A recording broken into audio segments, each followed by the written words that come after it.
Hi there crew members, Starfleet personnel. Welcome to another deep dive into the 1701 and only USS Enterprise interior build with me, Mr. Trek. Welcome aboard. Got something quite pretty cool to show you, I think, the continuation of the build. So let's get straight into it. Okay, so again, following on from the portion of the saucer section, the outside edge of the saucer section featuring deck 6 and deck 7. I've done quite a lot of work on this since last time, 6 days ago, since the last post. I've done quite a lot of work on it and made quite a few mistakes, learned quite a lot about what seems to be like a relatively simple build, but then you realise no, it isn't. It's not simple at all. And then I got carried away with the briefing room here, which I'm super happy with. And again, as always, I'm going to give you a handheld tour of this. But I've learned a few things, quite a few things about this, and that is because of the nature of the saucer section, the way it comes like out at the rim and up. There's more space. There's actually more room, so you've got the corridors that go around the outside edge here, and there's actually more room in deck 6 locations than there is in deck 5, because there's less deck space on deck 5. So what I found, and I kind of checked with the Franz Josef blueprints, the side cutaway, and it looks very much like the way I've done it is I've done like a circular corridor here on deck 7, and then immediately above that another circular corridor on deck 6.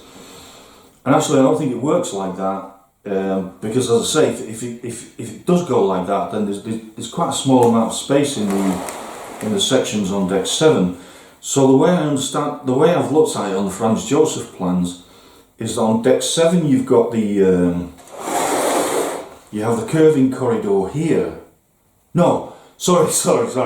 Deck 6 you have the curving corridor here, and then in order to get the same kind of space in these sections at the front, the curving corridor on deck 7 has to come further back in, like this, to compensate for the lack of space because of this angle here. I hope you get what I'm meaning. So like I said in the previous video, this kind of build that I'm doing now is absolutely essential to understand those little points and get over those problems and make these mistakes now on these kind of like 3D sketches that I'm doing before I go into the actual, this is the build now. Okay, so yeah, the way it would work is you've got the curving corridor here on this one, and then on deck 7 the curving corridor is back. So it isn't directly, they're not directly over the top of each other. Okay, so let me just take you through this, because there has been quite a bit of development. You can see these white floor supports here, of which will support deck 6 and the corridor of deck 6, and I really love this now, because I'm getting a feels like a superstructure. It actually feels like it's got some substance now.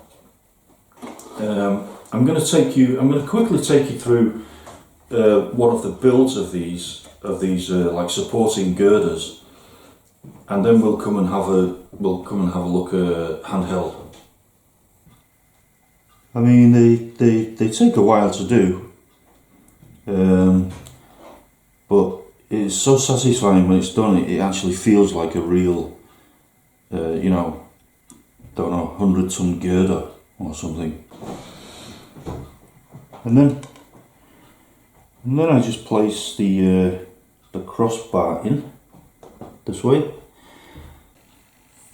and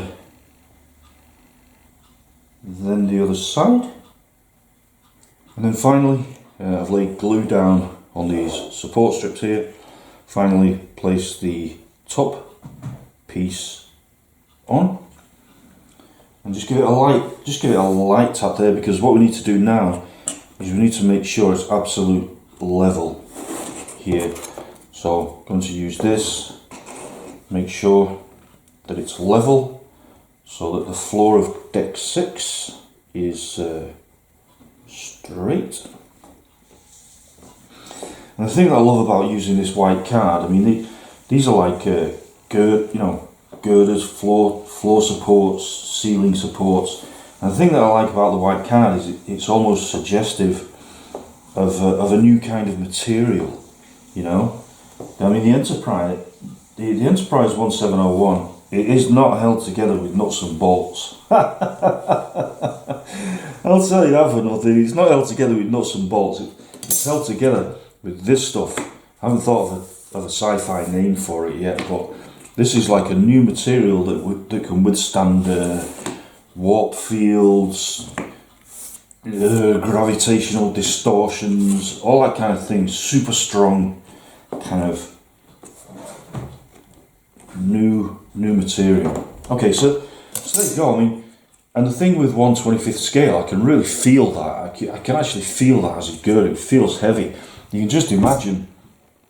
Okay, if we just come back to like 21st century tech, you can just imagine a crane like lifting that weight up like that. You know, the way they do when they're making these big buildings, and then it slowly swings around, and then some guy stood on the edge here will grab hold of it and pull it in.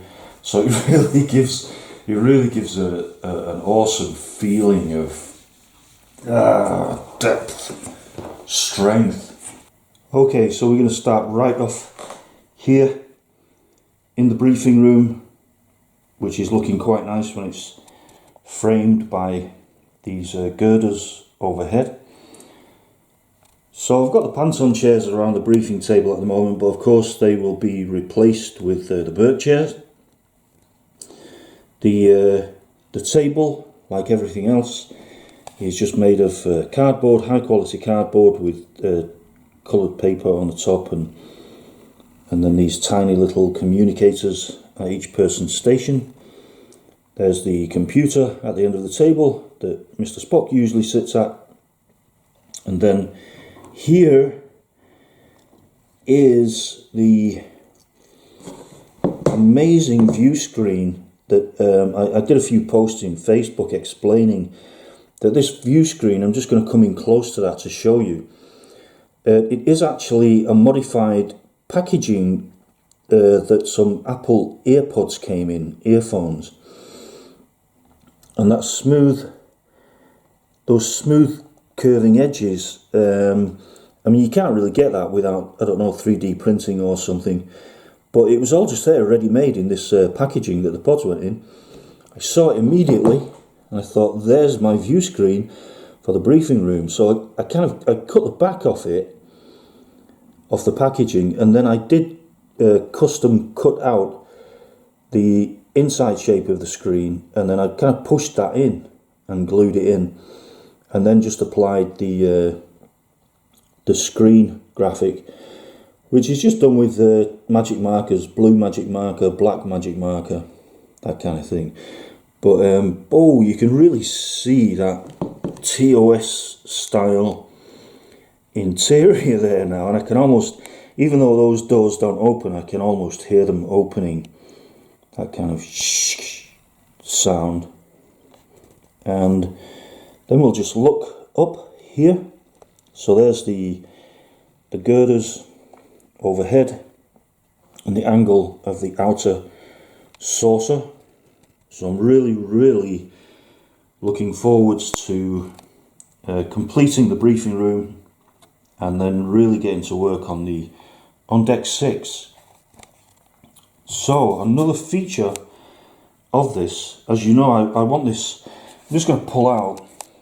So in the final build, I want all of this to be a slide in, slide out thing onto the frame, onto the massive frame of the full saucer section. So these will be sections that slide in and slide out. But also, here, if I can show you this also, the briefing room also slides out here, so it's perfectly aligned. So slide that out, because then what we can do is when that's out, then we can kind of go in and see clearly the corridor of deck 7, and then when the same thing will happen with this on deck 6, so the floor area of deck 6 here will also slide out, apart from the deck 6 corridor which goes here, so that when the room slides out, then you can see both corridors and how they relate to each other in the ship. So a lot of it is going to be removable with the slide. I'll just put the briefing room back in place there, like that. Fits like a glove. Yeah, and that's the progress so far. We have the same thing next to it here. So this is going to be one of the crew quarters, and again this will also slide in and slide out, and that's going to be the nature of this construction, really, where many pieces can be removed so that viewers can see more details of the interior ship, and then, like I just said, like whole sections like this that you can see now from a distance will also be slide out section that will go into the supporting metal frame, the enormous metal frame of the saucer section, the dorsal section, and the secondary hull. Okay, so that's the story so far, and I can't wait to get into this and just get down to more detailing. There's the little bit more development on the deck 7 corridor running around. Looks really beautiful, so beautiful. And then eventually we're coming up here. So now you can see the girders clearly in place, and I just love that. I just love that the difference of the white girders with the brown cardboard, because you can clearly see the structure on that. Just before I finish this video, I'll show you this over here as well. Been doing a lot of preparation work for deck 6. So these are some beautiful wall panels that I've just prepared to start working on deck 6. I'll lay down the corridor of deck 6 and then start applying these panels. So these are clearly doorways cut out, so these will be like crew quarters, standard width crew quarters, and then these here are just the panels on the wall. Okay, and I don't think I've shown you this in detail before, but I'll just quickly show you now how one of these is made very quickly. So what you do is just measure this out absolutely precisely. I'm working with centimeters here, so 11 centimeters high. So then I will just quickly measure that out and just cut that out. I change the blades quite frequently with these, because after literally like 10 cuts you can feel the difference in the accuracy of the cut. So then we have the basic panel. So now here's this absolutely beautiful double-sided adhesive, which removes the need for spray glue, which I hate. So then you just pull one off. Awesome. And it's really sticky, so I give you like fly paper. Get stuck to it, never get off again. Okay, then lay the panel down.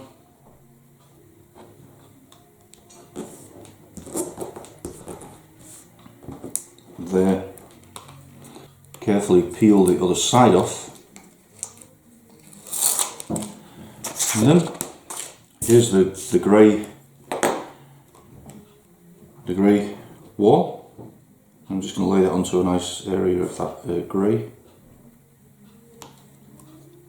Down.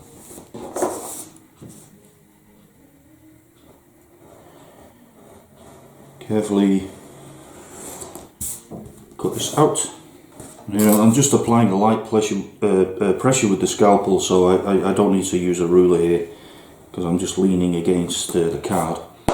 And there you go. There's the panel, and then the familiar, the classic red band across the top, which is again, it's just a red paper with this double-sided stuff attached to it. There, peel that off, accurately place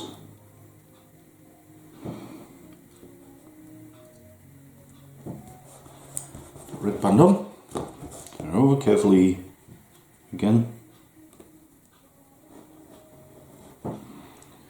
slice that off, and there you go.